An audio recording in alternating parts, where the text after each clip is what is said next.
आइए, स्वागत है आपका आज की अगली ऑर्गेनिक की क्लास में। आई होप आप लोगों ने पिछली क्लास में जो हमने होमवर्क दिया था वो आपने किया होगा। 2 होमवर्क्स थे, याद है आपको? हाँ, जिसने इसने किया उसे याद होगा। नीचे वाला पूछ रहा है क्या होमवर्क कौन सा था, याद करो क्या क्या होमवर्क था। एक था आपका इंटरमीडिएट स्टेबिलिटी का, याद है आपको? केटायन, रेडिकल, एनायन, इसकी स्टेबिलिटी ऑर्डर लगाने के लिए मैंने खूब सारे क्वेश्चन दिए थे आपको। और उसके बाद हमने चालू किया था एरोमेटिक, याद है आपको? हकल्स रूल, हकल्स नंबर, जिसने पढ़ा होगा उसे याद होगा। मेरे भाई ये याद रखना, बहुत इंपॉर्टेंट एंड क्रूशियल टाइम है आप की पढ़ाई के लिए। और अभी परिस्थितियां भी ऐसी हैं कि आप अपने मैक्सिमम टाइम, आपको बहुत सारा टाइम मिल रहा है क्योंकि घर के अंदर ही है, बाहर जाने का बहुत ज्यादा ऐसा कुछ चांस लग नहीं रहा है, तो एकदम बैठ के खूब बढ़िया पढ़ाई करिएगा, ठीक है? सही है। फिर आज की क्लास हम चालू करेंगे होमवर्क डिस्कशन से। होमवर्क डिस्कशन से पीछे वाले कह रहे थे पढ़ा दो, होमवर्क क्या करोगे?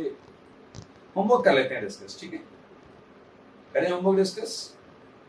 चलिए, तो मेरे भाई इंटरमीडिएट स्टेबिलिटी से स्टार्ट करेंगे। इंटरमीडिएट स्टेबिलिटी मैंने 9 तक आपको पिछली क्लास में करा दिया था, इंटरमीडिएट स्टेबिलिटी, और उसके आगे के क्वेश्चंस मैं आपको बताने वाला हूं, ठीक है? मैं क्या करूंगा, मैं सही ऑर्डर बताऊंगा, क्वेश्चन का सही ऑर्डर क्या है, और साथ में उसका एक्सप्लेनेशन का रीजन भी लिख दूंगा, ठीक है? So let's start it. हम जा रहे हैं डिस्कस करने होमवर्क। होमवर्क बेसिकली कौन सा है ये याद करें। इंटरमीडिएट स्टडी पर हमने क्वेश्चन लिया हुआ था, हम उसका होमवर्क ये करने जा रहे हैं, ठीक है? सो एक सेकंड वेट करें।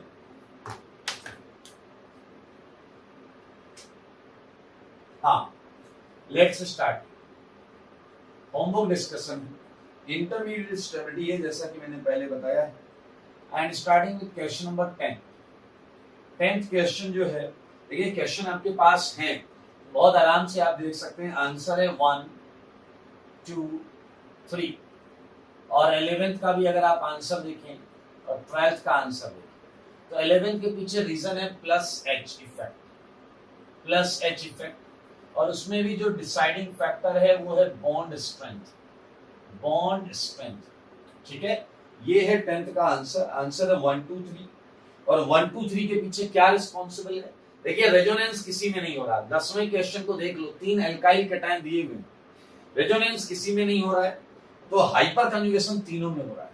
तो मेरे भाई उसके हिसाब से आंसर 11th का जो आंसर है वो मोटा मोटा 3 to 1 रहेगा, और आंसर के पीछे जिम्मेदारी किसकी है? Plus I effect. ये क्योंकि रेडिकल बेसिकली डोमिनेट किससे होते थे? किससे होते थे बताइए? इंडक्टिव से। Resonance then inductive. हाँ, अगर कोई पूछा रेडिकल में हाइपर कंजुगेशन लगता है, बोलेंगे यस, लेकिन डिसाइडिंग नहीं होता। अगर हम बात करें 12th क्वेश्चन की, 12th होगा कार्बेनाइन।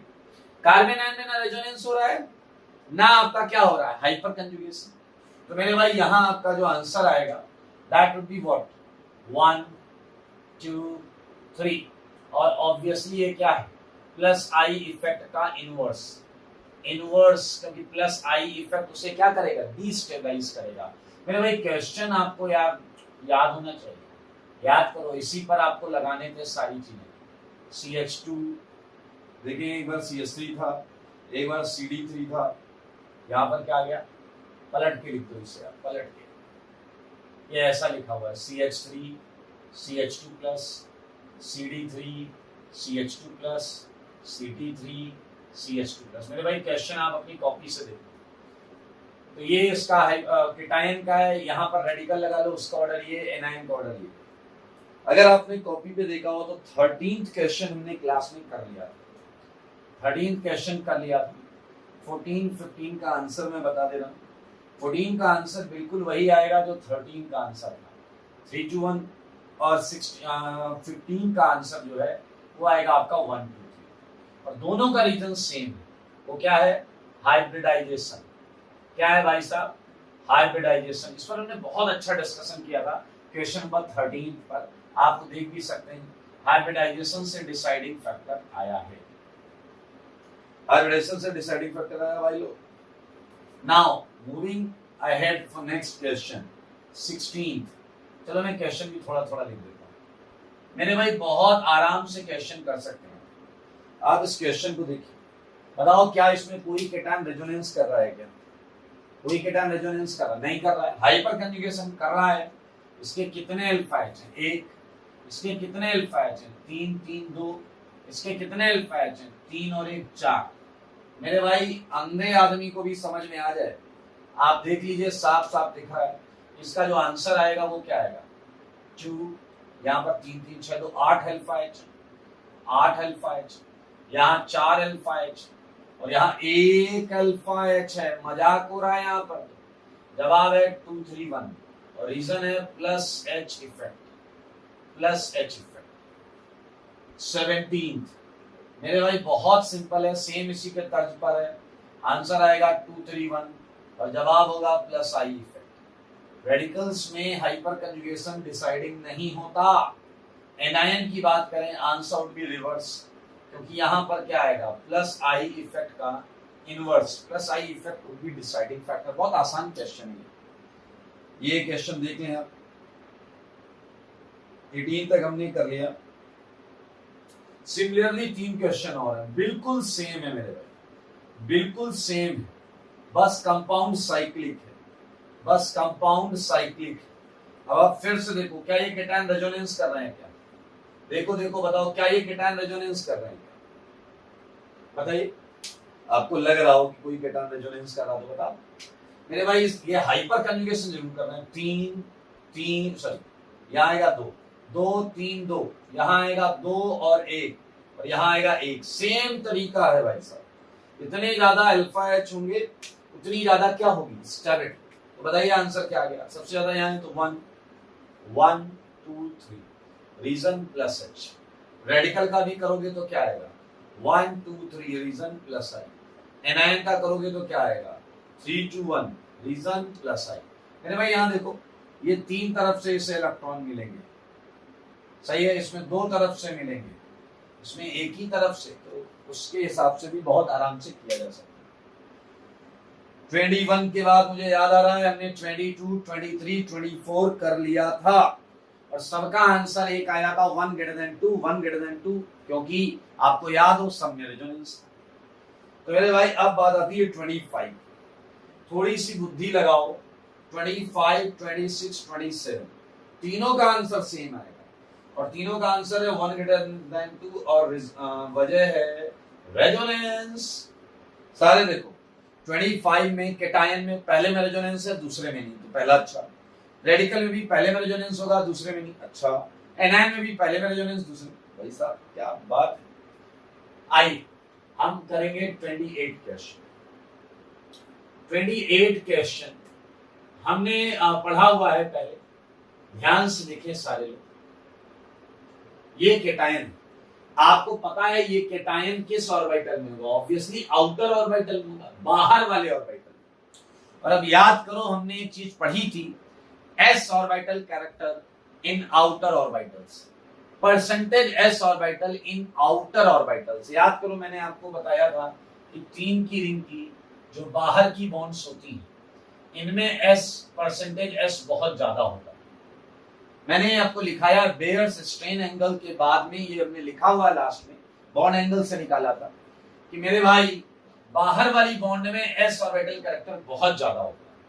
तो मेरे भाई अगर s ऑर्बिटल कैरेक्टर बहुत ज्यादा होता है तो बताइए इलेक्ट्रोनेगेटिविटी ज्यादा होती है, और अगर इलेक्ट्रोनेगेटिविटी ज्यादा होती है तो प्लस चार्ज नहीं चलबो भाई साहब, अनस्टेबल अनस्टेबल। समझ में आया? तो इसका केटायन का आ गया क्या? 4 3 2 1। और देखिए प्राइमरी रीजन है percentage s orbital. Clear? Percentage s orbital. हालांकि कुछ लोग कहते हैं रेजोनेंस नहीं है, हाइपर कंजुगेशन एक जैसा है, इंडक्टिव लगाते हैं, इंडक्टिव। लेकिन इंडक्टिव से इंपॉर्टेंट और प्राइमरी एक्सप्लेनेशन ये है, यहां पर जिस ऑर्बिटल में प्लस है उसका s ऑर्बिटल कैरेक्टर सबसे ज्यादा है, और सबसे ज्यादा s ऑर्बिटल कैरेक्टर है इसका मतलब वो सबसे ज्यादा इलेक्ट्रोनेगेटिव है। सबसे ज्यादा इलेक्ट्रोनेगेटिव है इसका मतलब उस पर प्लस स्टेबल नहीं होगा। तो मेरे भाई बहुत सुंदर क्वेश्चन है ये मोस्ट इंपॉर्टेंट क्वेश्चन के टाइपिंग में। मेरे भाई बात करें 29, तो 29 का आंसर रेडिकल का होगा और और वो भी आएगा 4 3 2 1। सेम रीजन है, परसेंटेज एस ऑर्बिटल कैरेक्टर। मेरे भाई डेफिशिएंसी आप इलेक्ट्रोनेगेटिव एटम पर ज्यादा स्टेबलाइज नहीं कर सकते, लेकिन मेरे भाई एनआईएन को मजा आ जाएगा, एनआईएन को मजा आ जाएगा, एनआईएन को उस जगह रहने पर मजा आ जाएगा जहां एस ऑर्बिटल कैरेक्टर बोले तो इलेक्ट्रोनेगेटिविटी ज्यादा है। मेरे भाई इसका आंसर है 1 2 3 4 परसेंटेज एस ऑर्बिटल। ये बड़ा इंटरेस्टिंग क्वेश्चन है। एंगल स्ट्रेन भी लिख सकते हैं आप, परसेंटेज एस ऑर्बिटल की जगह पर एंगल स्ट्रेन भी लिख सकते हैं, क्योंकि एंगल स्ट्रेन की वजह से ही एस ऑर्बिटल कैरेक्टर कैलकुलेट किया जा रहा है। Okay, so this is all about 30। हम बात करेंगे 31। मेरे भाई ये भी मोस्ट इंपॉर्टेंट, सारे लोग ये भी ध्यान दें। CF3 plus CCl3 plus. मेरे भाई आप देखेंगे इसका आंसर है 1 ग्रेटर देन 2, इसका आंसर है 1 ग्रेटर देन 2। और अगर आपको याद हो हमने ऑर्बिटल डायग्राम बनाया था, तो मेरे भाई यहां पर आपको रेजोनेंस मिलेगा और यहां भी रेजोनेंस मिलेगा। यहां रेजोनेंस मिलेगा 2p और यहां रेजोनेंस मिलेगा 2p 2p किसका है बताओ? कार्बन का। 2p फ्लोरीन का, ये कार्बन का, और 3p क्लोरीन का। तो मेरे भाई आप देख सकते हैं CF3 प्लस CCl3 प्लस में दोनों में रेजोनेंस है। इसका ऑर्बिटल डायग्राम हमने बना रखा, बहुत सुंदर सा, कॉपी में है, मतलब मैंने करवाया था, आपने नहीं बनाया होगा तो नहीं होगा, बट ये क्वेश्चन है। तो मेरे भाई ये देखें 2p ओवरलैपिंग ज्यादा अच्छी होती है, दैट्स व्हाई ये 31 का आंसर। 32 की बात करते हैं। 32 है सीधा radical, CF3 dot CCl3 dot. मेरे भाई इसका आंसर है 2 ग्रेटर देन 1। बहुत मजेदार है, बहुत मजेदार है। वजह सुनना क्यों है 2 ग्रेटर देन 1, उसका रीजन। CF3 डॉट में सारे लोग देखिएगा रेजोनेंस है, रेजोनेंस है, और वो 2p रेजोनेंस है भाई साहब, रेजोनेंस है। रेडिकल फ्लोरीन के लोन पेयर ऑर्बिटल के साथ रेजोनेंस है, लेकिन समझदार के लिए क्या काफी है? चला गया आई डोंट अंडरस्टैंड, ओके, यानी कि आप इशारा नहीं समझ पाए। सारे लोग देखना, बहुत मजेदार, बहुत मजेदार है। CCl3 डॉट के केस में रेजोनेंस होता है, लेकिन मेरे भाई डिफरेंट टाइप का रेजोनेंस होता है, मजा आ जाएगा आपको। देखना, ये है एक Cl का p ऑर्बिटल और ये है कार्बन का p ऑर्बिटल, तो ये इसे इलेक्ट्रॉन देता है क्योंकि ये डेफिशिएंट होता है। तो आप देखें 2p जो है ये ओवरलैपिंग हुई, लेकिन जब बीच वाले को इलेक्ट्रॉन मिलते हैं, बीच वाले को इलेक्ट्रॉन मिलते हैं, तो वो इलेक्ट्रॉन डेंस हो जाता है। बीच वाले पर माइनस आएगा, जैसे इलेक्ट्रॉन आएंगे तो वो अपने इलेक्ट्रॉन अगले Cl के वैकेंट D में भी डाल सकता है, अगले Cl के वैकेंट D में भी डाल सकता है। तो मेरे भाई it's a kind of 2p3d interaction. तो एक ही कंपाउंड के अंदर p पाई और p पाई दोनों टाइप के इंटरेक्शन होते हैं। तो मेरे भाई एक तरीके से आप देखें, इस Cl ने धक्का मारा, पुश किया, और दूसरे Cl ने क्या किया? पुल किया। इस Cl ने क्या किया? पुश किया। दूसरे Cl ने क्या किया? बोलो, पुल किया।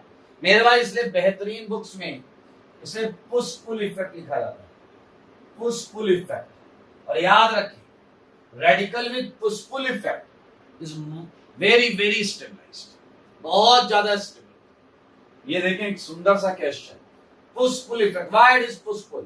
One Cl is pushing electrons while as another Cl is pulling electrons. That's why it can also be called as push pull effect. अभी एक और दूंगा push pull effect वाला, मजा आएगा आपको। एक और है भाई साहब, अगला तो आप जानते हो, ये मत पूछ लेना, महा इंपॉर्टेंट। आपको पता है एक ही में रेजोनेंस है, केवल एक में रेजोनेंस है, आंसर है 2 ग्रेटर देन 1। और वजह p पाई d पाई, माइनस केवल एक ही में। फ्लोरीन नहीं करेगा माइनस से रेजोनेंस, फ्लोरीन नहीं करेगा माइनस से रेजोनेंस, समझ लीजिए आप। ये कुछ इंटरमीडिएट स्टडी के हमने प्रश्न किए। हम प्रयास करेंगे कि हम आज 50 तक कर लें, बाकी क्वेश्चंस हम अगली क्लास में करेंगे, ठीक है? तो ये क्वेश्चंस मैं हटा देता हूं, ये हैं होमवर्क डिस्कशन जो पिछली क्लास में मैंने आपको दिया।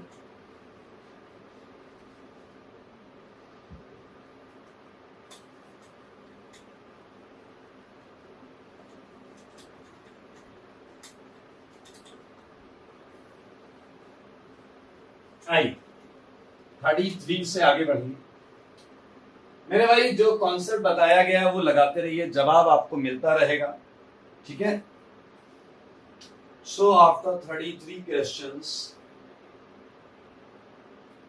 कहा था किया था हमने 31, 32, 33, ओके मेरे भाई एक 33 एक्स्ट्रा आ गया, तो इस वाले 33 को मैं बी पार्ट कर दे रहा हूँ, ये 33 का बी पार्ट, ठीक है। मैं बना भी दे रहा हूं ताकि आप कंफ्यूज ना हो। चला गया, हम फ्यूज हो गए हैं, आप कंफ्यूज की बात करते हैं। आओ बच्चों तुम्हें बताएं, ये दो केटायन है और अंधा आदमी बता देगा, जवाब है 1 > 2, क्योंकि पहला है एरोमेटिक, ये देखना आता है क्या। दूसरा है एंटी यू नो एंटी, लग रहा हाँ बाजू वाली, अरे एंटी एरोमेटिक की बात हो रही भाई। ये है 33rd, एक्चुअली 33rd 2 हो जाएंगे, इसलिए मैंने एक को 33 लिख दिया। सिमिलरली 34 में आंसर है 2 > 1, क्योंकि उसमें 2 वाला एरोमेटिक है, 2 वाला एरोमेटिक है, और 1 वाला है एंटी, 1 वाला है एंटी, क्योंकि आपको पता है एरोमेटिक सबसे ज्यादा स्टेबल होता है और एंटी एरोमेटिक सबसे लीस्ट। आओ 35 मेरे भाई, 35 बड़ा मजेदार क्वेश्चन है। ये आपको मन की आंखों से देखना पड़ेगा, ऐसे वैसे नहीं देखना, मन की आंखों से देखना। पहला फंडा, रेजोनेंस कहीं है, इधर है, रेजोनेंस कहीं है, इधर है, चुपी चुपी overlapping, singly bonded lone pair atom के बगल में पी आता है, तो इसका लोन पेयर पी में याद है क्या, तो फर्स्ट टॉप पर आ गया, और ऐसा है रेजोनेंस की वजह से, ऐसा है रेजोनेंस की वजह से। नाउ इसमें किसी में रेजोनेंस नहीं, इसमें रेजोनेंस नहीं है तो हाइपर कन्जुगेशन लगाओ मेरे भाई। 2 alpha H, 2 alpha H, 2 alpha H, 2 alpha H, hyper conjugation से भी कोई डिफरेंस नहीं है। तो मेरे भाई अब तो बचा बस इंडक्टिव, और इंडक्टिव इसमें किसका लगेगा, ऑक्सीजन का। कौन सा लगाएगा, -I। क्या तुम -I से केटायन स्टेबल करा सकते हो, -I से केटायन ना ना ना, +I से होता था। तो -I जिसपे ज्यादा लगेगा वो घटिया केटायन, इसमें ज्यादा लगेगा, पास में है, जवाब मिल गया, बधाई हो, बधाई हो। ये दोनों -I से एक्सप्लेन हुए, ये दोनों -I से एक्सप्लेन में डिस्टेंस है, ओके।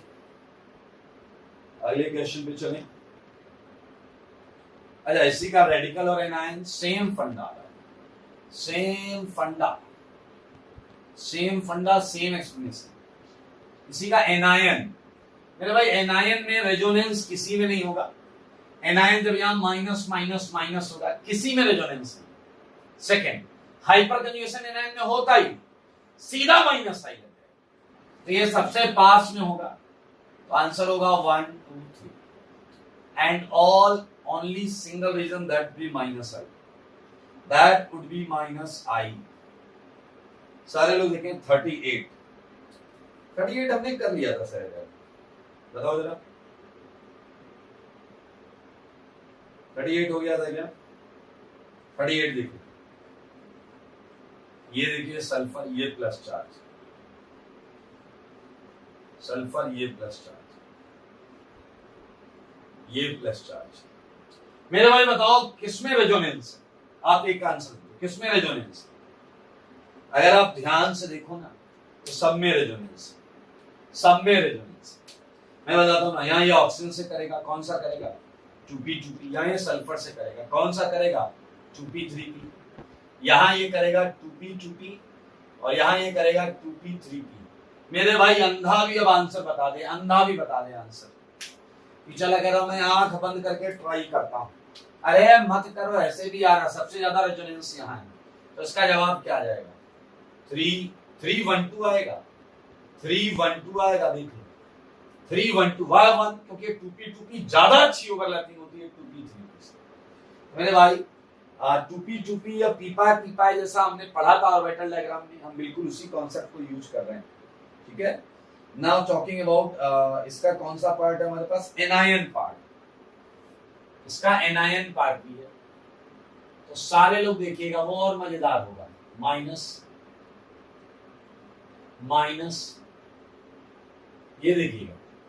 अब अगर मैं बात करूं रेजोनेंस, तो आपको जानकर अच्छा लगेगा, इस बार रेजोनेंस तीनों में नहीं है, रेजोनेंस तीनों में नहीं है, क्योंकि यहां है पी पाई डी पाई और यहां है पी पाई डी पाई। सारे देखो, यहां पर केवल माइनस आई लग रहा है और इसका दूर से माइनस आई लग रहा है, इसका माइनस आई लग रहा है। क्या समझ में आया? इसका दूर से माइनस आई लग रहा है। समझदार हो तो समझो इशारे और कॉन्सेप्ट के सहारे बता दो प्यारे आंसर क्या आएगा। सबसे बढ़िया कौन है? 3 वाला। रेजोनेंस के साथ साथ एकदम बाजू में माइनस आई मिलेगा, रेजोनेंस के साथ साथ बाजू में माइनस आई मिलेगा। देख लो, खुला जवाब है भाई साहब, खुली किताब, एकदम सही जवाब, कोई टेंशन नहीं होनी चाहिए, खटाखट आंसर। आइए 40th देखें। 40th में ऑक्सीजन ऑक्सीजन ये प्लस, ऑक्सीजन सल्फर ये प्लस, सल्फर सल्फर ये प्लस। मेरे ख्याल से यार सबको आंसर पता है। यहाँ 2p 2p 2p 2p 2p 2p 2p 3p 3p 2p 2p 3p। आप देख रहे हैं 2p 2p ओवरलैपिंग सबसे ज्यादा फर्स्ट में, और 41 करोगे तो आंसर आएगा 3 to 1, क्योंकि आपको पता है यहाँ क्या होगा, पी पाई डी पाई, यहाँ भी होगा पी पाई डी पाई, यहाँ होगा एक बार, यहाँ होगा 2 बार। माइनस वाले की बात होगी, 41 माइनस वाले की बात होगी। जब यहाँ माइनस होगा तो भाई साहब सेम कॉन्सेप्ट है, सेम सेम सेम। एक बार सारे बोलो सेम सेम, सेम कॉन्सेप्ट मतलब। फिर मुझे याद है 42 हमने कर लिया था पिछली क्लास में, 43 कर लिया था, 44 कर लिया था। So now discussing about 45। 45 के लिए आपको 42, 43, 44 वाला कॉन्सेप्ट आना चाहिए। मैं आपको साफ साफ बता रहा हूं, ये लगा प्लस चार्ज और ये NO2। मैं क्वेश्चन लिख देता हूं, एक क्वेश्चन लिख देता हूं। ये है प्लस चार्ज, ये है NO2, ये है प्लस चार्ज और ये है NO2 और ये है प्लस चार्ज। पहली बात तो मैंने आपको जो बताई थी पिछली क्लास में वो याद होनी चाहिए कि ये प्लस चार्ज हाइब्रिड ऑर्बिटल में पड़ा है। किसमें पड़ा है? हाइब्रिड ऑर्बिटल में। ये प्लस पड़ा है हाइब्रिड ऑर्बिटल में, समझ में आया? ये हाइब्रिड ऑर्बिटल में प्लस चार्ज पड़ा हुआ है और इस पर नहीं लगेगा किसी भी लगे हुए ग्रुप का रेजोनेंस या हाइपर कंजुगेशन, नहीं लगेगा, क्योंकि रेजोनेंस और हाइपर कंजुगेशन इफेक्ट क्या होते हैं? पी ऑर्बिटल में डील होते हैं, पी और फाइनली पी ऑर्बिटल के साथ डील होते हैं। एंड हाइब्रिड ऑर्बिटल कभी भी रेजोनेंस या किसी भी टाइप के डिस्पर्जन, चाहे रेजोनेंस हो चाहे हाइपर कंजुगेशन, उसमें पार्ट नहीं लेते। तो NO2 का कौन सा इफेक्ट लगेगा? दैट इज माइनस आई। आई पीछे वाले आई, केटायन भी आई बोल रहा है। समझ में आया? किस केटायन को सबसे ज्यादा दिक्कत है मेरे भाई? तीसरे वाले को सबसे ज्यादा दिक्कत है, उसके ऊपर थोड़ा सा ये है, उसके ऊपर ये है, और फोर्थ वाला मजे कर रहा है। फोर्थ वाला कह रहा अपने पास कोई माइनस माइनस आई नहीं है। लेकिन मेरे भाई सोचो, इसी के एनायन को माइनस आई से मजा आएगा, इसके एनायन को माइनस आई से मजा आएगा, इसका एग्जैक्ट उल्टा आंसर हो जाएगा। रीजन है माइनस आई और यहां रीजन था plus I, I mean sorry minus I. Inductive लिख लो, वजह है इंडक्टिव। सेम फंडा 47 में लगा, कोई रेजोनेंस फंडा नहीं काम करेगा, कोई रेजोनेंस फंडा काम नहीं करेगा। सीएल क्या करता है? प्लस आई या माइनस आई? सीएल माइनस आई करता है यार, ऑब्वियस सी बात। तो इसका आंसर है 3214 माइनस आई। 47 का आंसर, 48 का उल्टा हो जाएगा 4123, रीजन वही है माइनस आई। बहुत आसान, सारे क्वेश्चन ही क्वेश्चन। 49 कर लो यार, 49। एक मिनट में हटा देता हूँ, नए इस पर करते हैं, ये हटा रहा हूँ दोस्तों। 48 तक किया है।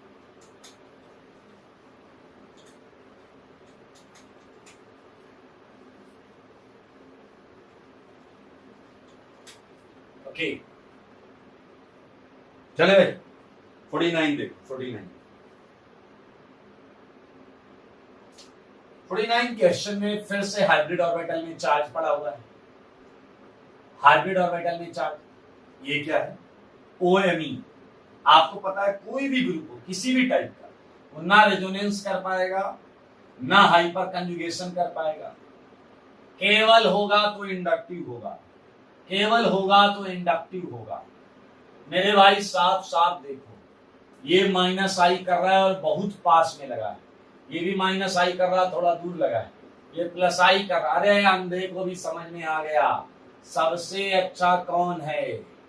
देखो 3 सबसे अच्छा है, फिर 4 है, फिर क्या होगा आपका 2 होगा और 1 होगा। देखो यहाँ माइनस आई ज्यादा लगेगा पास में से, पास में माइनस आई ज्यादा लगेगा। एंड एनायन हो गई हाफ सेंचुरी, हो गई भाई हाफ सेंचुरी। एनायन का आंसर क्या आएगा? उल्टा हो जाएगा, इसका उल्टा हो जाएगा 1 2 4 3, क्योंकि मेरे भाई माइनस आई वाले अब फेवर करेंगे, एनायन को माइनस आई वाले स्टेबलाइज करेंगे। चलिए मेरे ख्याल से 51 52 53 51 52 53 सबका आंसर है 1 ग्रेटर देन, और वजह है SIR, मतलब वही रेजोनेंस, वजह है SIR वही रेजोनेंस। 51 52 53 किसी में भी ध्यान से देखो तो 51 52 53 के फर्स्ट वाले में आपका चार्ज या रेडिकल रेजोनेंस कर रहा है, दूसरे वाले में SIR की वजह से नहीं कर रहा है। इसलिए बहुत क्रिस्टल क्लियर है कि अगर आप 53 तक बात करें तो ये आंसर आएगा। मेरे भाई फिर से 52 53 आ गया, अरे वाह। तो हम 52 का बी पार्ट ले लेंगे, सही है। मैं क्वेश्चन भी लिख देता हूं, नहीं तो आप लोग O minus NO2 and O minus Cn। Answer है 1 2 और रीजन है माइनस आई, ठीक है, बहुत सिंपल। 53 का बी पार्ट, ये दो बार रिपीट हो गया, नंबर रिपीट हो गया, नंबर नंबर रिपीट हुआ, टेंशन मत लेना मेरे भाई, मजेदार चीज है ना। जैसे मैंने मिथाइल लगाया NO2 के और Cn के उस पर, आंसर आ गया 2 ग्रेटर देन 1, क्योंकि देखना Cn लीनियर होता है तो ये तो अभी भी माइनस R करता रहेगा, लेकिन NO2 प्लेनर होता है, पता है ना आपको मेरे भाई, ये केवल माइनस आई करेगा। SIR लग गया है, वजह क्या है? SIR NO2 दो मिथाइल के रिपल्सन से प्लेन से बाहर चला गया, और प्लेन से बाहर गया माइनस, तो ये NO2 रेजोनेंस से नहीं खींचेगा, इसकी वजह से कम स्टेबल होगा। कहां आ गए हम? 53 तक। ओके, बस ये कॉलम और कर लेते हैं। 54 55 54 बताओ। 54 वो याद है आपको? नारियल, नारियल याद है? नारियल, ब्रेड्स रूल, ब्रेड्स रूल। मेरे भाई अगर आप ध्यान से देखेंगे तो 54 में देखते ही सबसे खराब है फर्स्ट, क्योंकि ये नारियल है, ब्रिजेट पर प्लेनारिटी नहीं आ सकती।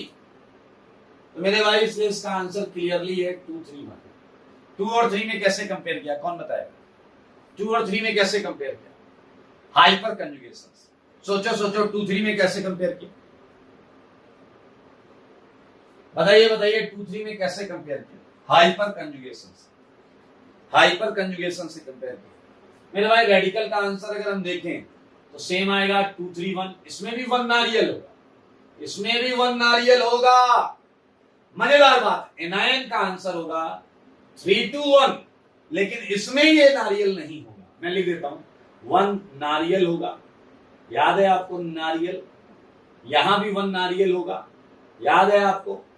लेकिन यहां 1 रियल है, रियल, क्योंकि ब्रिज हेड पर प्लेनरिटी का इश्यू है, पिरामिडल नेचर का इश्यू नहीं है, वो तो आ जाता है। माइनस जो होता है वो पिरामिडल होता है। ओके, सो बहुत आसान। आगे वाले क्वेश्चन भी ब्रिज हेड वाले हैं। 58 59 60। चलिए 57 देखिए। 57 में रेजोनेंस तीनों में देखो, पहले जाकर देखो तीनों में रेजोनेंस कौन कर रहा है। पहला रेजोनेंस नहीं कर सकता क्योंकि आपको पता है ब्रिज हेड पर प्लेनरिटी आ ही नहीं सकती। ब्रिज हेड पर प्लेनरिटी नहीं आ सकती मतलब वो माइनस हाइब्रिड ऑर्बिटल में पड़ा हुआ, वो पी में, पी ऑर्बिट, दुनिया में जब पी ऑर्बिटल में कोई चीज जाएगी ना तो वो एटम या तो sp2 हाइब्रिडाइज होगा या sp हाइब्रिडाइज होगा। तो मेरे भाई रेजोनेंस 57 में सेकंड में 2, और उसके बाद लगाइए माइनस आई इफेक्ट, यहां है माइनस आर और यहां लगा है माइनस आई इफेक्ट। सिमिलरली 58 करेंगे तो नारियल, एंजॉय करो नारियल। 58 का आंसर है 231। 231 देखो ये तो साफ दिख रहा है। 58 का पहला भी नारियल है, तीसरा भी नारियल है, पहला भी नारियल है, तीसरा भी नारियल। वैसे 1 और 3 में हमने हाइपोथेटिकल ऑर्डर लगाया, हाइपोथेटिकल ऑर्डर, क्योंकि मेरे भाई जब दोनों एग्जिस्ट नहीं करते तो हाइपोथेटिकल ऑर्डर ही हुआ। और ये ऑर्डर किस ब्याज पे लगाया? Minus I of carbanion 59 NiN। अब आपका आंसर आएगा 2 सबसे ज्यादा आएगा क्योंकि रेजोनेंस होगा, और फिर आएगा 1, फिर आएगा, देख लें। ओके, सो बहुत इजी सेगमेंट है तो जल्दी से मैं कर देता हूं। 60th में अगर आप देखेंगे तो सेकंड वाला एंटी एरोमेटिक, सेकंड वाला एंटी एरोमेटिक है, इसलिए इसका आंसर है 132। 2 वाला एंटी एरोमेटिक, और कोई कुछ नहीं है बट एंटी सबसे खराब होता है। 61 में अगर हम माइनस लगा लेंगे तो सेकंड वाला एरोमेटिक हो जाएगा, तो आंसर होगा 213।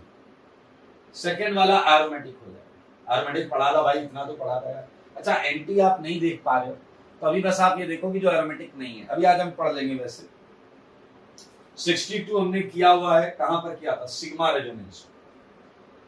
62 63 वहां पर किया है हमने, सिग्मा रेजोनेंस में किया भाई, बोलो बोलो किया है। ओके, तो आज हम 63 तक इंटरमीडिएट स्टेबिलिटी रखते हैं, केवल 63 तक, ठीक है।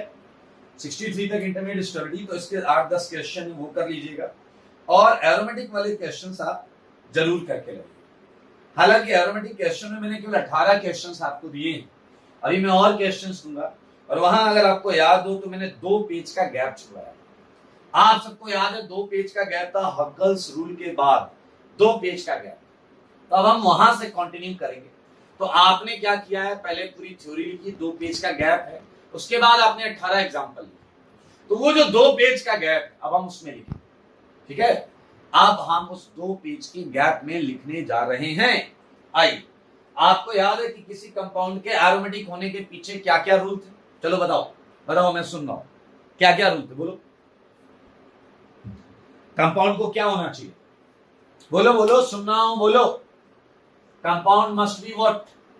साइक्लिक, ठीक है। और बताओ क्या होना चाहिए था? प्लेनर, ठीक है। और बताओ क्या होना चाहिए था?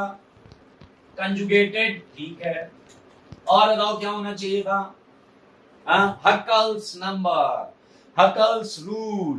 Compound must have 4n+2 number of pi electron. आप चीज बताऊंगा, सुनिएगा, आनंद आएगा। हकल ने जब ये रूल निकाला तो बड़ा उत्साहित था। वो सबके पास जा जाके, जितने सीनियर साइंटिस्ट थे सबके पास जा जाके रूल दिखा रहा था कि देखो अपन ने रूल बनाया कि 4n+2 होना चाहिए। n आपको मैंने बताया था 0 1 2 3 4 5 ऐसा बताया था, और फिर मैंने हकल नंबर भी बताया था जो कि एक अरिथमेटिक प्रोग्रेशन। मेरे भाई उसने रूल तो निकाल लिया और सीनियर साइंटिस्टों के पास ले गया और उनसे उसने बोला कि सर आप ये रूल जो है फाइनल कर दो, आज के बाद सारे लोग एरोमेटिक कंपाउंड को इसी रूल से पहचानेंगे, और मैं आपको जो बोलूंगा सच बोलूंगा, सच के सिवा कुछ नहीं बोलूंगा। उन सारे साइंटिस्टों ने कहा भाई अगर रूल फाइनल करवाना है तो आपको एसकेएम सर की परमिशन चाहिए। हाँ, अब आपको लगा ये कहां से पहुंच गए। मेरे भाई सुनो, फील द कॉन्सेप्ट, कॉन्सेप्ट पर फोकस करो। उन्होंने बोला एसकेएम सर अगर ओके बोलेंगे तो हम इस रूल को फाइनल मान लेंगे। हकल मेरे पास आया, टाइम लेकर, अपॉइंटमेंट लेकर मेरे पास आया। उसने कहा सर मैंने एक रूल बनाया। मैंने बेटा तुमने क्या बनाया? उसने कहा रूल। मैंने कहा क्या है उस रूल से, क्या करते हो? उसने कहा कंपाउंड दो, ऐसे खटाक से देख के बता दूंगा एरोमेटिक है या नहीं। मैंने कहा अच्छा आओ हो जा भाई साहब। मैंने आपको 18 एग्जांपल दिए हैं, अभी किसी को कुछ नहीं लिखना है, सुनना है बस, किसी को कुछ नहीं लिखना। मैंने आपको 18 तक 5 की रिंग दी, अभी देखना मैंने उससे क्या क्या पूछा, फिर देखेंगे कैसे उसका रूल फाइनल हुआ। सारे लोग ध्यान से देखो। मैंने उसे एक एग्जांपल, अभी तो उसे मैंने बैठा लिया कि चुपचाप बैठ जाओ, और अभी तुम्हारे सामने कुछ प्रश्न आएंगे और तुम्हें उन प्रश्नों का देना होगा सही सही और सीधा जवाब। और अगर सही सही और सीधा जवाब तुम नहीं दे पाए तो फिर मेरे भाई तुम्हें बहुत महंगा पड़ने वाला है। हक्कल ने कहा कि सर डराओ मत। मैंने कहा कोई डराएगा नहीं किसी को, तुम्हें जवाब देना होगा, जवाब। मेरे भाई सारे लोग ध्यान से सुनिएगा, बहुत बेहतरीन चीजें अब आपके सामने आने वाली हैं, इतनी बेहतरीन कि आपको अच्छा लगने वाला है, मजा आने वाला है। इसलिए देखते रहो, वो भी बोर्ड पर, देखते रहो वो भी बोर्ड पर। 26 एग्जाम्पल ये मैंने उसके सामने लिख दी। अभी तो ये शुरुआत, अभी तो ये झांकी है, आगे बोलो, पूरी पिक्चर बाकी है। अभी तो बेटा ये सब शुरुआत है, देखते रहो, वो भी बोर्ड पर। हम 5 से 6 की रिंग पर है, 6 से हम 2 रिंग पर जा रहे हैं, उस पर हम बिल्कुल लेकर चलेंगे आपको। आओ बच्चों, तुम्हें बताएं, इसका नाम जानते हो? इतनी बार इसके आरएस बना चुके हो, नाम तो जानते ही होंगे, एंथ्रासीन। एंथ्रासीन देखो मजेदार चीज है। Phenanthrene, phenanthrene. और मेरे भाई हक्कल ने तुरंत, जब मैं ऐसे कंपाउंड बनाने लगा, हक्कल थोड़ा बेचैन होने लगा। हक्कल ने कहा सर वो जल्दी पूछो, मुझे कहीं जाना है। मैंने कहा बेटा मेरी जगह पर लोग आते अपनी मर्जी से हैं, लेकिन जाते मेरी मर्जी से। ओके आइए आप देखिएगा, थोड़ा वेट कर ले।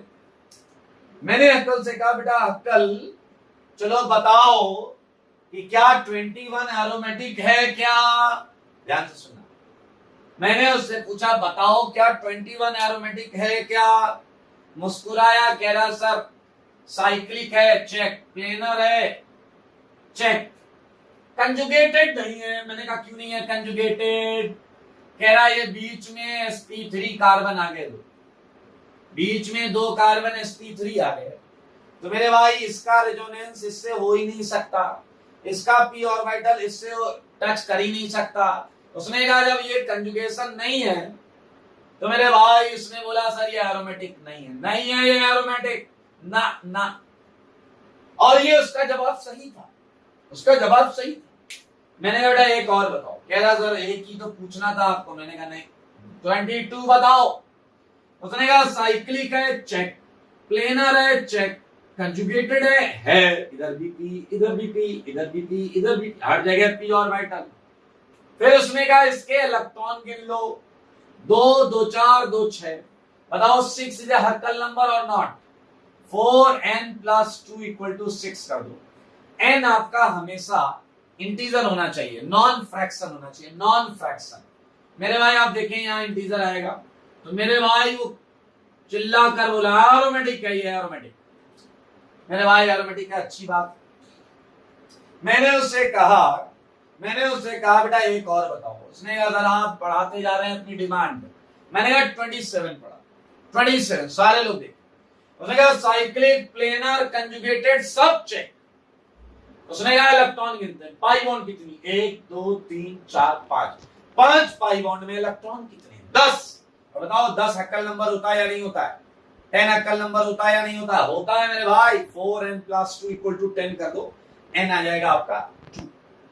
तो ये उसने कहा aromatic, aromatic 10 pi electron system है, 10 पाई इलेक्ट्रॉन सिस्टम है और ये एरोमेटिक। और उसने इस बार भी सही बोला उसने, लेकिन एक बात अपनी जो बोली तो मुझे उसमें थोड़े कम कॉन्फिडेंस दिखाई दिया।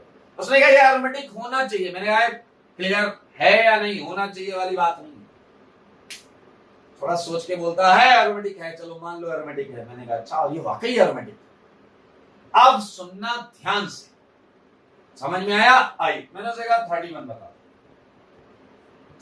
मेरे भाई 31 को सारे लोग देखो, साइक्लिक है ओके, प्लेनर है चलेगा, कंजुगेटेड है, पाई इलेक्ट्रॉन भी 1 2 3 4 5 6 7 और बीच में 8 पाई बॉन्ड में 16 पाई इलेक्ट्रॉन्स। तो मेरे भाई 16 पाई इलेक्ट्रॉन्स अगर 4n + 2 = 16 रखोगे तो n आपको फ्रैक्शन मिलेगा, n आपको फ्रैक्शन में मिलेगा। क्या आप समझ रहे हैं? आया ना? n आपको फ्रैक्शन में मिलेगा। तो मेरे भाई हक्कल ने कहा ये एरोमेटिक नहीं है। ध्यान से सुनना, हक्कल ने बोला ये एरोमेटिक नहीं है। और जैसे ही हक्कल ने बोला ये एरोमेटिक नहीं है, मैंने हक्कल को कहा हक्कल घूम जाओ। हक्कल तुरंत पैरों पे गिर पड़ा। उसने कहा सर माफ कर दो, क्या गलती। मैंने कहा पहले घूम जाओ। उसका घूमते ही मैंने उसे 2 न्यूटन की लात मार दी। मेरे भाई आपको जानकर आश्चर्य होगा, ये कंपाउंड सारे एरोमेटिक बिहेवियर शो करता है। 31 ये कंपाउंड सारे एरोमेटिक बिहेवियर शो करता है। अब हक्कल वहीं बैठकर फूट फूट कर रोने लगा कि इतनी मेहनत की सब बेकार। मैंने कहा बेटा तुमने, अब मैं आपको बताता हूं हक्कल ने क्या किया था और क्यों गलत हुआ। दरअसल हक्कल ने जो पूरी मेहनत की थी वो एक मोनोसाइक्लिक सिस्टम के लिए की थी। हक्कल ने जो भी रूल बनाया था वो ऐसे कंपाउंड को ऑब्जर्व करके बनाया था जिसमें केवल एक रिंग थी, एक। इसलिए जब मैंने उससे एक रिंग वाला पूछा वो कॉन्फिडेंट था। जैसे मैंने 2 रिंग की उसका कॉन्फिडेंस हिलने लगा और जहां पॉलीसाइक्लिक कंपाउंड आया वो फैल गया। तो मेरे भाई हक्कल का रूल एक्चुअली जो आपने लिखा है that is valid only for monocyclic system. That is only valid for monocyclic system. तो भैया जैसे ही एक से ज्यादा रिंग आएंगी हक्कल ऐसे फैल जाएगा। अब आप कहोगे सर क्या करें। भाई साहब उस समय हक्कल को रोता हुआ देखकर मैं थोड़ा सा इमोशनल हो गया। मैंने कहा बेटा खड़े हो जाओ, रूल में थोड़ा जरूरी चेंज कर लेते हैं, परिवर्तन ला लेते हैं ताकि आपका रूल हर जगह काम करे। उसने कहा सर प्लीज ऐसा करो। मैंने कहा सिंस तुमने ये रूल एक सिंगल रिंग वाले कंपाउंड के लिए बनाया है तो क्यों ना हम कंपाउंड को ऐसे देखें। सारे लोग देखें। मैंने उससे बोला क्यों ना हम कंपाउंड को ऐसे देखें जैसे कि कंपाउंड में मानो एक ही रिंग हो। सारे देखो बोर्ड पर। क्यों ना हम कंपाउंड को ऐसे मान लें कि जैसे कंपाउंड में एक ही रिंग हो। और मेरे भाई अगर आप ये मानेंगे तो बताइए क्या ये सिस्टम 14 पाई इलेक्ट्रॉन्स का बनेगा या नहीं। 1 2 3 4 5 6 7 बॉन्ड मतलब 14 पाई इलेक्ट्रॉन्स।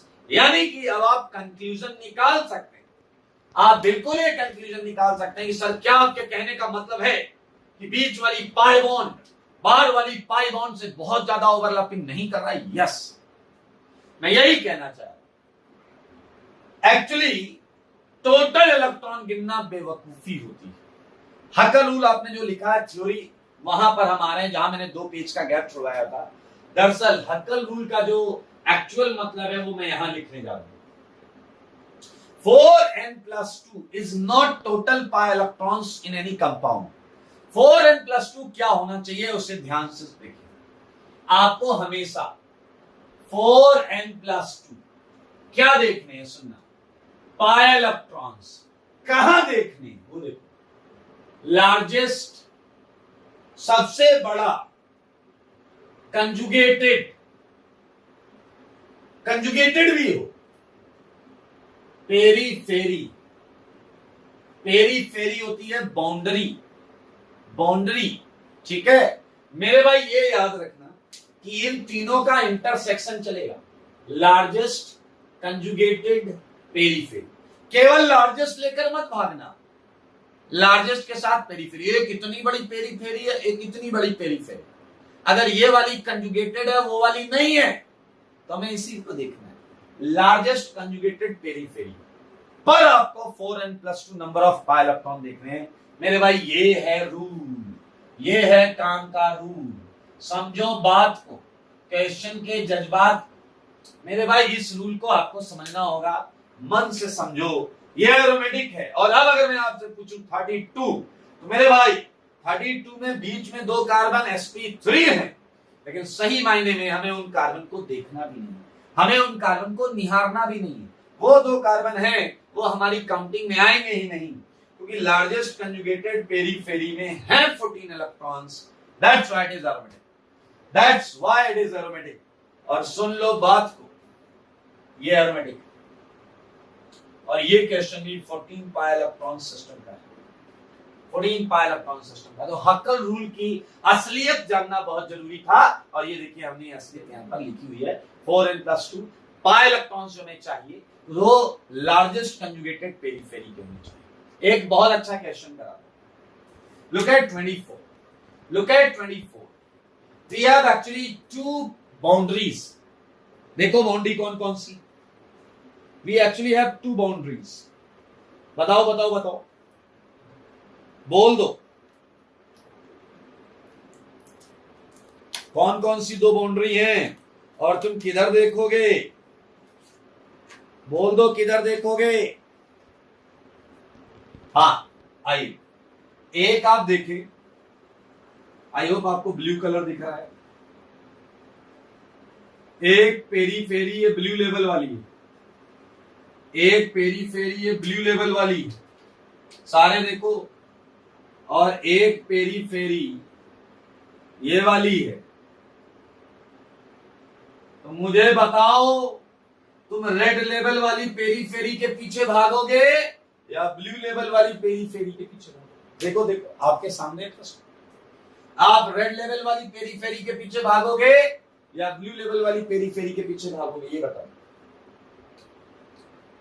अरे देखो ना क्या लिखा, लार्जेस्ट के साथ साथ कंजुगेटेड भी चाहिए। क्या ये रेड लेवल वाला कंजुगेटेड है क्या, इधर कंजुगेटेड है क्या, बोलो बोलो है क्या कंजुगेटेड, नहीं है, नहीं है मेरे भाई। तो आपकी पसंद blue level periphery, blue level periphery. तो आपको जो इलेक्ट्रॉन्स देखने हैं वो इसके अंदर देखने हैं। बताओ बताओ क्या है ये मिला एरोमेटिक, ये मिला एरोमेटिक। मजा आ गया भाई साहब। एक चांस और दूंगा आपको, चांस ले लीजिए 25, चांस नहीं चांस मिलेगा। बताइए एक बार फिर से, केवल आपके, क्या पसंद करोगे आप, बोलो बोलो क्या पसंद करोगे, ब्लू लेवल पेरीफेरी या बोलो बोलो बोलो रेड लेवल पेरीफेरी। बोल दो तुम जरा कौन सी पेरीफेरी करोगे पसंद, बोलो सारे बोलो, सारे बोलो। ये रेड लेवल के पीछे मत भागना, इधर इधर कंजुगेशन नहीं है, इधर कंजुगेशन नहीं है। देख लो दो दो कार्बन sp3 कंजुगेशन ब्रेक हो रहा है। ये लार्जेस्ट है लेकिन मेरे भाई कंजुगेटेड नहीं है, लार्जेस्ट है लेकिन कंजुगेटेड नहीं है रेड लेवल। अब फिर किसके साथ जाएंगे, बोलो बोलो ब्लू लेवल के साथ। और ये क्या मिल जाएगा, बोल दो तुम जरा क्या मिल जाएगा, ये एरोमेटिक है ना, एरोमेटिक। एक और आपकी इसी बात पर एक और जनता की बेहद डिमांड पर 26, बताओ आपकी लार्जेस्ट कंजुगेटेड पेरीफेरी कौन सी है। ये एक रिंग आएगी उसमें या दोनों रिंग आएगी, सारे बोलो।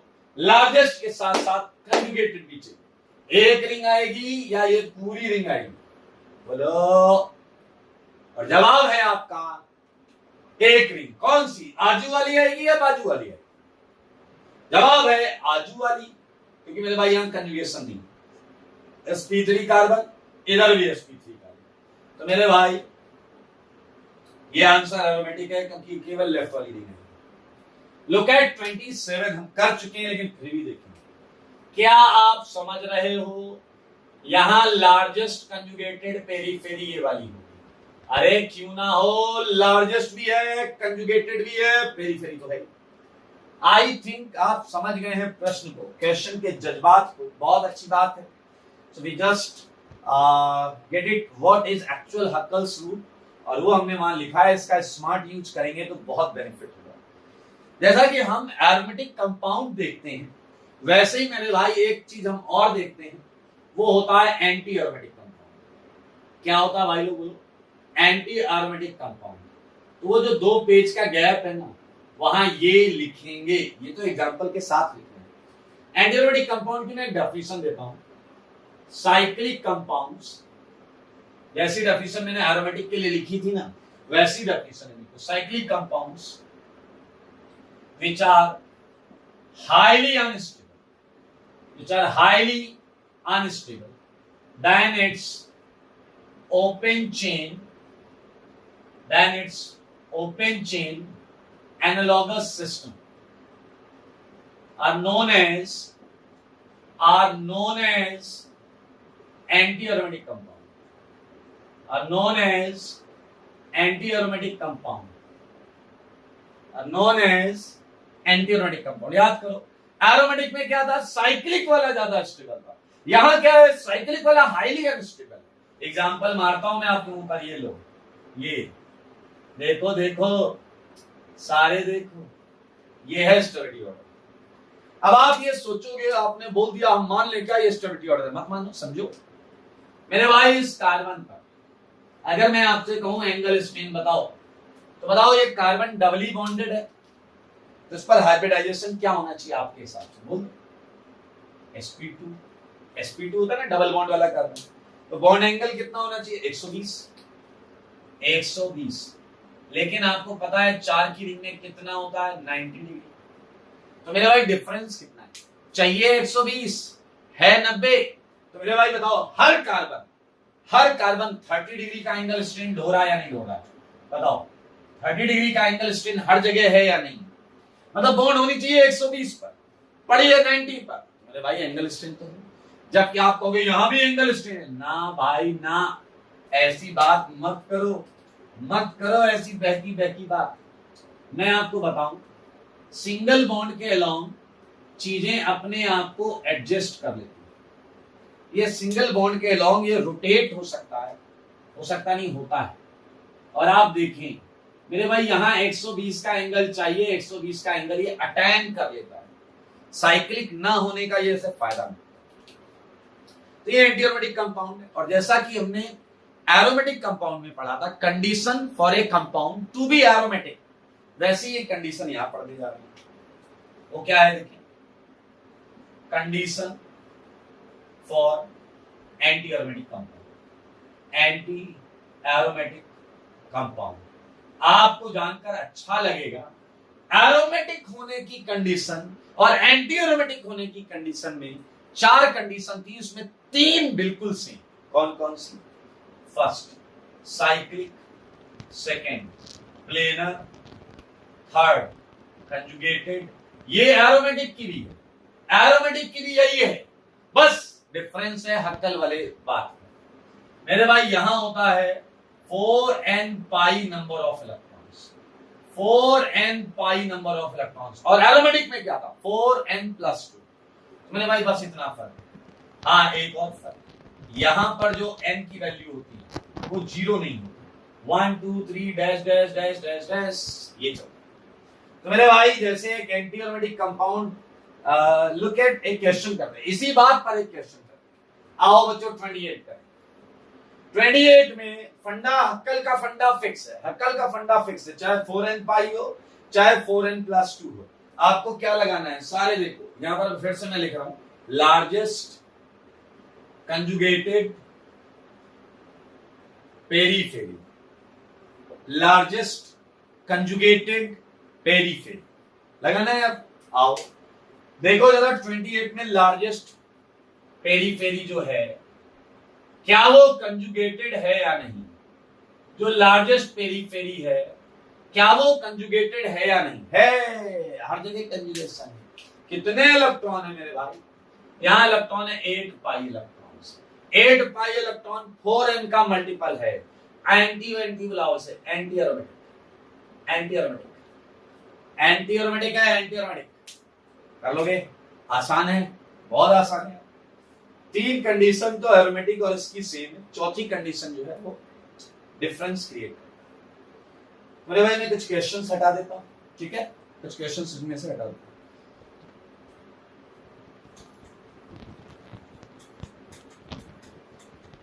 32 तक लिख लिया। ये एग्जांपल्स आप अलग लिखेंगे, 18 के आगे एग्जांपल्स लिखेंगे, ये थ्योरी तो एक साथ लिखेंगे।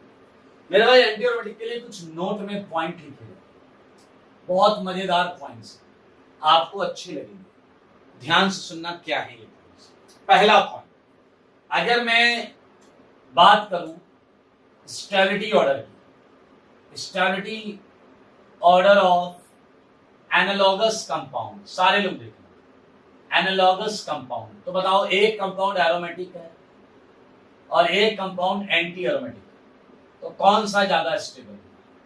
बोलो दोस्त। एक एनालॉगस का मतलब होता है कि एक जैसे कार्बन, हाइड्रोजन, नाइट्रोजन, ऑक्सीजन रखने वाले, जो इसका कंपोजिशन है उसी के आसपास इसका कंपोजिशन होना चाहिए। अब एक ऐसा सेम कंपोजिशन में एरोमेटिक है और एक एंटी एरोमेटिक है, तो अंधा भी बता दे एरोमेटिक ज्यादा स्टेबल है। मेरे भाई अभी आप एक और चीज पढ़ेंगे और वो होता है नॉन एरोमेटिक। तो ये स्टेबिलिटी ऑर्डर है, आप देख सकते हैं एरोमेटिक, नॉन एरोमेटिक और एंटी एरोमेटिक कंपाउंड के बीच में। एक बहुत मजेदार चीज सुनकर दिल खुश हो जाएगा मेरे भाई, एंटी एरोमेटिक कंपाउंड बहुत ज्यादा अनस्टेबल होते हैं।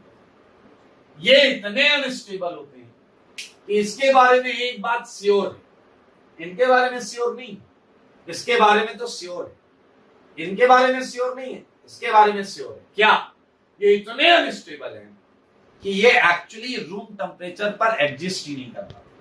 बहुत important point. Anti aromatic compounds are highly unstable, सही है, and can't exist in its pure form at room temperature, मेरे भाई ध्यान से सुनो, non aromatic compound room temperature पर एग्जिस्ट कर भी सकता है और नहीं भी, लेकिन ये फिक्स है एंटी एरोमेटिक कंपाउंड के बारे में कि ये तो नहीं करेगा, नहीं मतलब नहीं, कांट एग्जिस्ट मतलब नहीं कर सकता। एक छोटा सा एग्जांपल देता हूं, जैसे देखो ये है कंपाउंड, आप इसकी प्योर फॉर्म मतलब वो फॉर्म है जो दी हुई है ये वाली, अगर आप इसे अप्लाई करें साइक्लिक प्लेनर कंजुगेटेड भी है और 4n5 4 इलेक्ट्रॉन, मेरे भाई ये प्योर फॉर्म और ये एंटी एरोमेटिक है। लेकिन अगर हम इसे प्योर फॉर्म में रूम टेम्परेचर पर सोचें, राइट टाइम नहीं है, ये रूम टेम्परेचर है, तो मेरे भाई ये इस फॉर्म से भाग जाता है। किधर भाग जाता है? डाइमराइज हो जाता है। डाइमराइज का मतलब होता है दो मॉलिक्यूल आकर जुड़ जाते हैं। कैसे जुड़ते हैं? ये इस तरीके से हम पोलराइजेशन कंसीडर कर लें, ठीक है। तो यहां जो चार्जेस होंगे, जो भी सो कॉल्ड चार्जेस होंगे, वो यहाँ के चार्ज से, यहाँ माइनस होगा तो यहाँ प्लस होगा, अगर यहाँ माइनस जैसी टेंडेंसी होगी तो यहाँ प्लस जैसी टेंडेंसी होगी। मुंह की तरफ माइनस आता है, पूंछ की तरफ प्लस आता है, तो ये इधर जुड़ जाएगा। तो मेरे भाई मैं सीधा सीधा जोड़ देता हूँ, ये पाई घुमा दिया और ये दो नई नवेली बॉन्ड है, ये नई नवेली बॉन्ड है, इधर की पाई टूट गया, 2 सिग्मा बन गया। और आप देखें ये नॉन एरोमेटिक कंपाउंड, ये कंपाउंड क्या है? Non aromatic. ये कंपाउंड नॉन एरोमेटिक, ये नॉन एरोमेटिक, देखें, ठीक है। तो ये एक तरीके का डेटा है बट इंपॉर्टेंट है।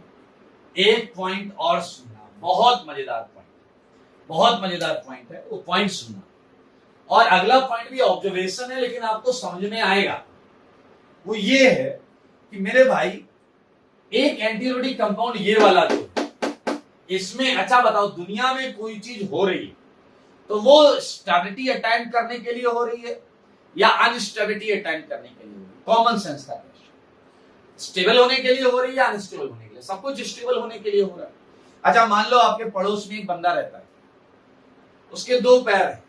अरे कहोगे सबके 2 पैर होते नहीं, सुनो तो, उसके 2 पैर, लेकिन आप पिछले 10 साल से देख रहे हैं वो एक पैर ऊपर करके ही चलता है। अरे ऐसे हाइपोथेटिकल एग्जांपल है, लेकिन आप सोचो वो एक पैर ऊपर करके ही चलता है, उसके 2 पैर है, दोनों ठीक है, बट वो एक पैर ऊपर करके चलता है। तो यार आप मानो या ना मानो, चाहे दिल पे पत्थर रखना पड़े, लेकिन आप ये बोलने पर मजबूर हो जाओगे कि लगता है ये एक पैर से चलने में ज्यादा कंफर्टेबल फील करता है।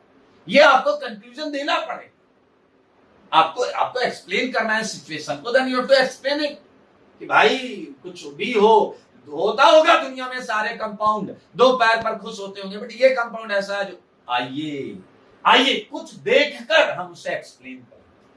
मेरे भाई लुक एट दिस कंपाउंड, ये एक्स है और ये वाई, ये है बॉन्ड लेंथ, ये है बॉन्ड लेंथ। मेरे भाई एक्सपेरिमेंट सोच कि एक्स और वाई बराबर नहीं होते। अब है मजेदार चीज, ये एक्सपेरिमेंटल डेटा है, और एक्सपेरिमेंटल डेटा ये बताता है कि ब्यूटा 1,3 डाइईन, इसका नाम बताया मैंने, साइक्लो ब्यूटा 1,3 डाइईन में carbon carbon bond length same नहीं है।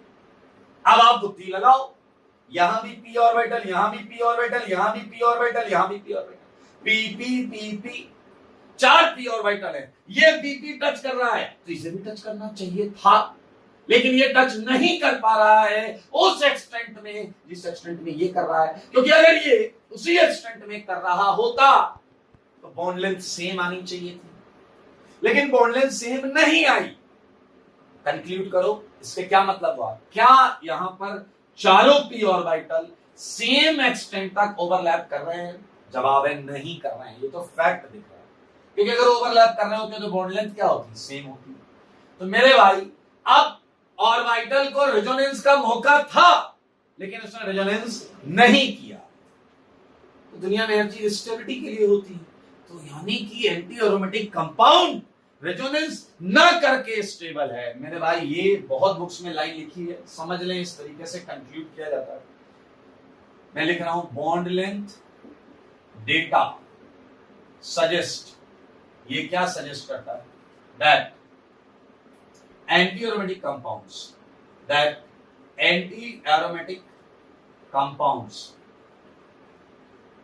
are not stabilized by resonance phenomena।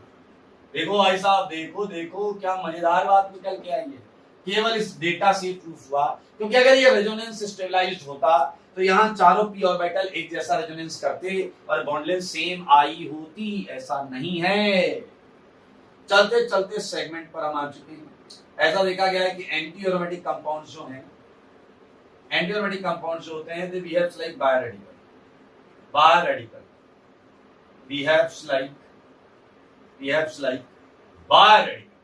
की तरह बिहेव करते हैं। बायोरेडिकल का मतलब हुआ इसमें अनपेयर्ड इलेक्ट्रॉन होता है।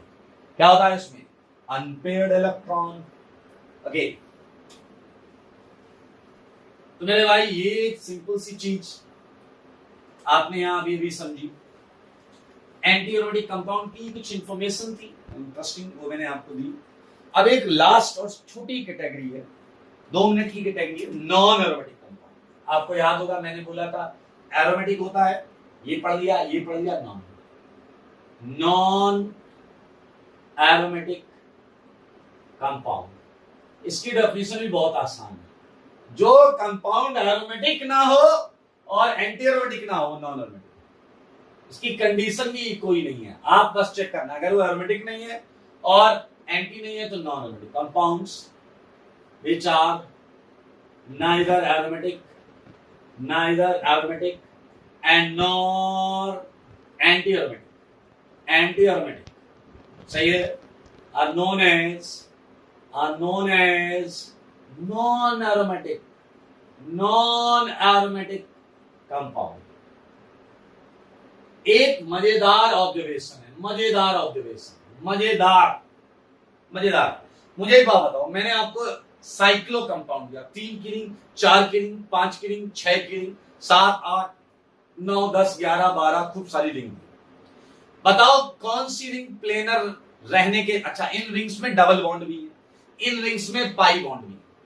तो बताओ अगर मैं आपसे पूछूं कि कौन सी रिंग के प्लेनर होने के चांसेस ज्यादा हैं, छोटी वाली रिंग के या बड़ी वाली रिंग के? तो ऑब्वियस सा सवाल है, रिंग छोटी होगी तो कार्बन कम होंगे, 3, 4, 5, 6, 7, इसमें कार्बन कम होते हैं और डबल बॉन्ड की वजह से प्लेनारिटी आने के चांसेस होते हैं। इसलिए छोटी रिंग्स यूजुअली प्लेनर रहती हैं, बस बड़ी वाली रिंग्स जो उनके पास दोनों ऑप्शन, वो प्लेनर हो भी सकते हैं और नहीं। आओ मुझे बताओ, सबसे स्टेबल है एरोमेटिक और सबसे अनस्टेबल है एंटी एरोमेटिक। आपको याद है एरोमेटिक होने के लिए भी कंपाउंड को क्या होना चाहिए, प्लेनर, और एंटी एरोमेटिक होने के लिए भी क्या होना चाहिए, प्लेनर, और इसके लिए नॉन प्लेनर। मेरे भाई ये तो तभी होगा जब ये दोनों ना हो, और ये दोनों कब नहीं होंगे, जब नॉन प्लेनर कंपाउंड मतलब तुरंत नॉन एरोमेटिक, वो ना एरोमेटिक हो पाएगा ना एंटी। सोचो कोई भी कंपाउंड स्टेबल होना चाहता है या अनस्टेबल, सोच करो, स्टेबल होना चाहता है या अनस्टेबल, स्टेबल। सोचो अगर रिंग बड़ी हो गई, अगर बड़ी साइज की रिंग है, तो मेरे भाई वो कभी भी एंटी एरोमेटिक नहीं होना चाहिए, वो या तो एरोमेटिक होना चाहेगा या सीधा नॉन एरोमेटिक हो जाएगा। सुनना कैसे, अगर उसके अंदर 4n+2 का पाई इलेक्ट्रॉन सिस्टम आ रहा है तो बड़ी रिंग एरोमेटिक बनने में ज्यादा फायदा स्टेबल होगी। लेकिन अगर बड़ी रिंग में 4n पाई का मल्टीपल आ रहा है तो मेरे भाई बड़ी रिंग होने की वजह से उसके पास ये चांसेस हैं कि वो अपने आप को प्लेनैरिटी छोड़ दे, नॉन प्लेनर हो जाए, क्योंकि दुनिया की कोई चीज अनस्टेबल होना नहीं चाहती। इसलिए मेरे भाई एक बहुत इंपॉर्टेंट पॉइंट है, लार्जर रिंग्स मैं ले सकता हूं कार्बन एटम जो हो वो ग्रेटर आर इक्वल देन 8, 8 या 8 से बड़ी रिंग की बात हो रही है। Larger rings would be either aromatic or non-aromatic भाई बहुत मजेदार पॉइंट है, बहुत मजेदार और बहुत इंपॉर्टेंट पॉइंट है। तो इस पॉइंट को आप अपने दिमाग में रखेंगे। कहाँ रखेंगे? चला कह रहा बहुत जगह उधर उधर रख लेंगे, कोई दिक्कत नहीं। आओ एक और पॉइंट है कि नॉन एरोमेटिक कंपाउंड इसकी स्टेबिलिटी के लिए कुछ श्योर मत होना, may not be stable at room temperature। वो अलग बात है। आप किसी भी नॉन एरोमेटिक कंपाउंड के बारे में देखकर कमेंट नहीं कर पाओगे कि ये स्टेबल है रूम टेम्परेचर पे या नहीं। अगर स्ट्रक्चर दिए गए होंगे तो आप केवल एंटी एरोमेटिक कंपाउंड को ही देखकर बता पाओगे कि ये रूम टेम्परेचर पर स्टेबल नहीं है। तो मेरे भाई स्ट्रक्चर होंगे तो केवल यही मार्क करना पड़ेगा, लेकिन अगर थ्योरी में स्टेटमेंट क्वेश्चन आएगा तो आपको इसे मार्क करना ओके। एंड 2 पेज में ही लिखना है ये सब। एंड लास्ट पॉइंट एक छोटा सा पॉइंट और चलता है और वो पॉइंट है क्वासी एरोमेटिक। क्या है भाई लोग? Quasi aromatic compound. ये कोई नई कैटेगरी नहीं है। एरोमेटिक कंपाउंड जानते मींस क्वासी एरोमेटिक वही होता है, लेकिन एक डिफरेंस के साथ। ऐसा एरोमेटिक कंपाउंड जिसमें चार्ज डिस्पर्स हो रहा हो। मैं यहां लिख देता हूं एरोमेटिक कंपाउंड, मैं लिख रहा हूं, देखिएगा। Aromatic compounds having charge dispersion is known as quasi aromatic compound। तो आपसे पूछा जाए क्वासी है या नहीं है तभी बताइए। एक एग्जांपल दे देता हूं, देखो मगर बोर्ड पर,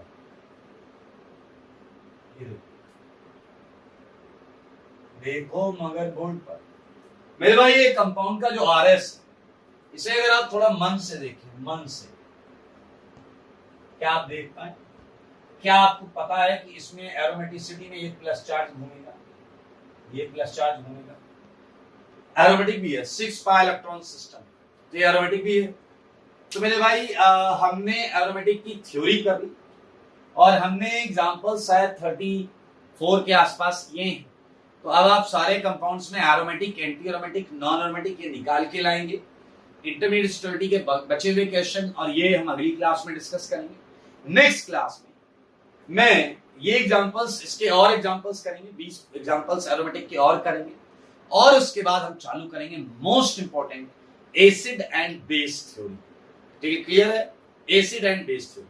तो आज के लिए मेरे भाई इतना ही, और होमवर्क आपकी कॉपी में भी ज्यादा चलेगा, फिर मैं धीरे से सीट में होमवर्क चालू करूंगा। ठीक है, पहले कॉपी एकदम जबरदस्त मेंटेन करके रखिए। आज के लिए इतना ही। स्वस्थ रहें, मस्त रहें और पढ़ाई में व्यस्त रहें। ठीक है, चलो।